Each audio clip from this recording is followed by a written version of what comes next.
So guys, Aveun. So we're going to go through the Janna guide. Next, all I'm going to say is check the description below for a list of times. It's like a contents, and you can skip to different parts of the video to get what you need to know, what you might want to know. Secondly is Janna is very decision-based making champion. She is one of those. So I can't teach you how to play her, but what I can say is I can teach you how I make my decisions and what I base them on, and then you can practice with her and base them on that as well, and you'll become a really good player, and you'll know when you need to do certain abilities better than you did before, I hope. Last I'm going to say is, if you are not sure about item builds, masteries and runes, there is a guides on the screen now. Check those out, okay? If you want to learn about warding, also check out the warding guide, that's it. So, all I want to do is talk through everything, just very quickly, and some gameplay commentary, okay? So we've got the Janna, we've got a passive, Tailwind, 3% movement speed for everybody. Really useful passive. If you're dead, it's not active, so bear that in mind. It's useful for invading, chasing down kills, whatever. It's 3% movement speed throughout the game, so it's incredible. Next up is Howling Gale. Now you cast this in a direction, as you can see on the screen, and the longer that you let it charge, the further it travels. Now you have to practice with it to sort of, if you double hit Q, it'll go this far. If you leave it, it'll go this far. You just need to practice with it.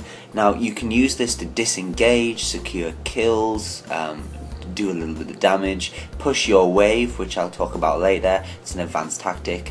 Stop jungler ganks, and when you get really good with it, you can stop Amumu's, Irelia's, Leona's, Alistair's, like just anything that has an ability like that hits you and comes onto you. You can stop that if you get really good with the Q. Next up is Zephyr. You put a point in this and it levels your speed. You get faster and faster and faster. I maxed this second, fantastic for roaming, and when you use it on a minion or an enemy champion, it slows them down. But you lose the passive, which is to move through creeps. Bear that in mind. Next up is Eye of the Storm. It's a shield. When it's maxed out, I maxed this first. I put a point in it at level 1 and I maxed it first. This is like a free BF sword for your AD carry, like in the laning phase, and in team fights it's fantastic for shielding people from damage. And ignite, it doesn't, it's not like heal where it's suppressed by ignite. It is a full whack shield, and that's it. You lose the AD if you lose the shield, so if the enemy does enough damage to you, you lose the extra attack damage effect, okay? In lane, you just want to be predicting when the right time to use this is, and that is basically when your AD is about to take damage. Put it on him. Don't put it on him when he's whatever. If there's lots of minions and he's last hitting or he's struggling to last hit, give him the shield, give him some more AD, let him help him. And other than that, you can use it to, if he's going to auto attack the enemy champion, he's going to get minion aggro, things like that. Just use it to make him stop getting damage. Next up is the ultimate. Game changing massively, and this is honestly you've really got to think about how you use this.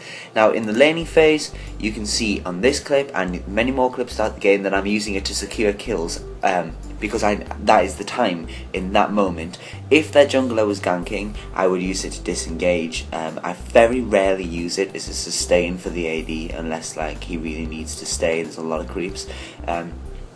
Try your best to keep it, and in the laning phase I've used it to ult minions away from the tower to help the AD last hit and heal the AD. I've used it to ruin thousands of jungler ganks, just ruin them. I've used it to stop their AD carry and Leona or whoever just engaging on us and getting kills.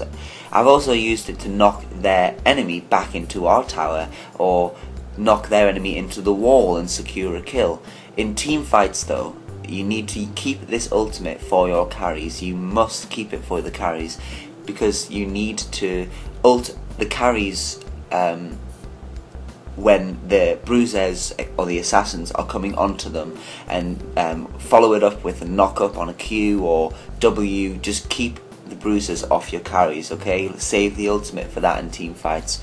Because if you find yourself in the middle of a team fight or caught out of position, you should never be at the front with Janna. you will waste the ult just to save yourself and knock everything up, and it's not good. It's honestly, you need to keep yourself positioned properly, focused. Okay, so gameplay. Whoa, got there. Early game, all I'm going to say really quickly is that in the laning phase you want to be putting E on your AD carry, and that's about it. You put E on him, put E on yourself, auto attack the enemy, whatever. Do what you've got to do. Next up is, let's do this a little bit. So that's what you want to do, and basically you don't want to use your Q, as I said before. Save it and just shielding the AD, shielding yourself. That's all you need to do. Can't really say much more. I'm harassing, I run into the bush, and that's it, just because I don't want minion aggro. Now we actually get a kill by harassing him down. The reason that with Caitlyn and Nunu I am playing aggressive is because Nunu has no sustain, so when Caitlyn uses all of her pots, she's got to go back. That's the laning phase, early game. Just, you know, put your shield out and keep your Q, things like that, and I can't really say much more. As I said, predict when you're going to use the E. Using your shield to eat traps, that's absolutely fine, but don't do it in a place that you're going to get poked, because that would be bad. Now this is an interesting fight. We see the TF's going to gank, so I run in, I knock Caitlyn, well, Nunu up, because Caitlyn dies. I use my W on Nunu, and that's that, and we secure 2 kills. That's cool. And I guess that just comes down to like awareness, and TF did really well just to ping to let us know he was coming. So here you can, next up is advanced pushing. Now you Q the minion wave all the way, and what you do there is you hurt all the minions, and then you E your AD carry. If it's a Caitlyn or an Ez or Varus or whoever, they can push really fast because you hurt all the minions, give them extra AD, and then they do their like creep clear spell. That's that. Also, any questions that you have about this guy, put them in the comments below, because I do answer and I do help as much as I can. So that's that. Item builds, be sure to check out the item build guide that is going to be on in a couple of days. Just goes through it, but basically you want to take your sightstone first, then your philo stone, then your boots, and then you want to be building your support items around their team. I mean, I tend to run cooldown boots, Chevaliers, Mikkel's Crucible, which is what comes from Chalice of Harmony for cool mana regen, but also a cleanse and heal for your AD. So in this team fight, you can see we knocking up Caitlyn, etc, etc, and then knocking Nunu back with the ultimate to secure the kill. Sibbles! Compare the meerkat. Am I even allowed to say that? I don't know. Next up, pushing the wave. There we go. Just pushing, pushing, pushing. Can't really say much more. You see I'm just shielding Ez, taking damage. So here, securing kills. A bit of a bad ultimate by me. Like, it saves Ezreal from Nunu ult, which is what we had to do. However, it lets Nunu get away.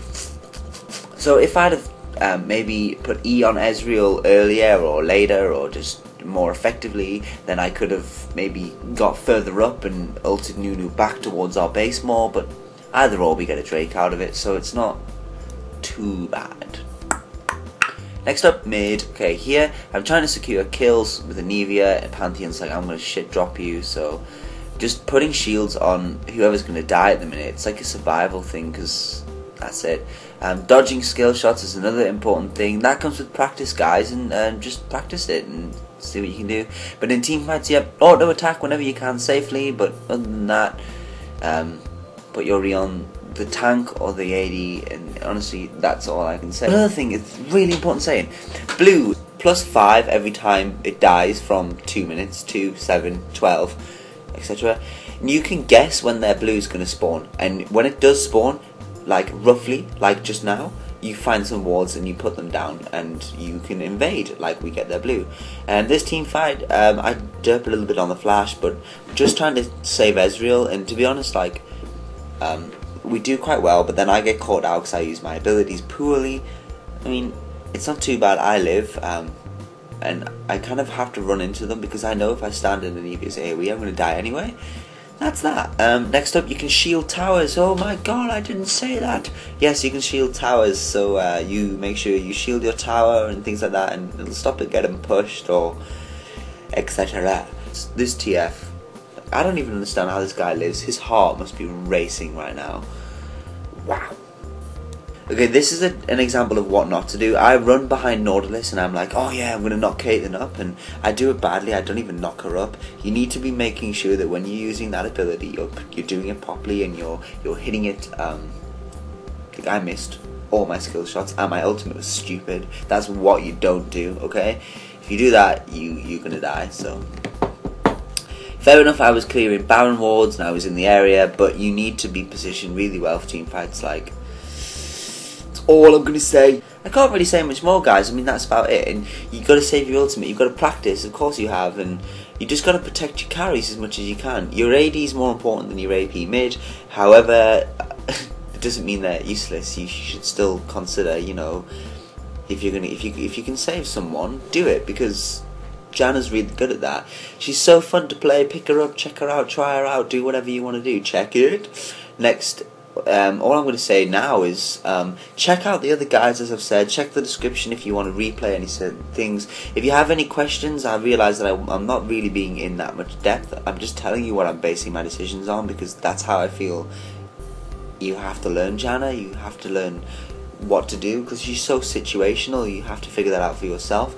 So be sure to explore and practice and everything. And if you have any questions, please ask, because I love to answer them. So yeah, ultimating, keeping people safe, etc., fighting, doing things, trying to block Caitlyn's ultimate, not really going too well, and we win the game, and that's about it. So next time, if there's anything you want help with, ask and I'll do a guide on it if I can. And other than that, check out the other stuff. Be sure to subscribe, and if you have any Janna friends or Janna questions, ask me or share the video.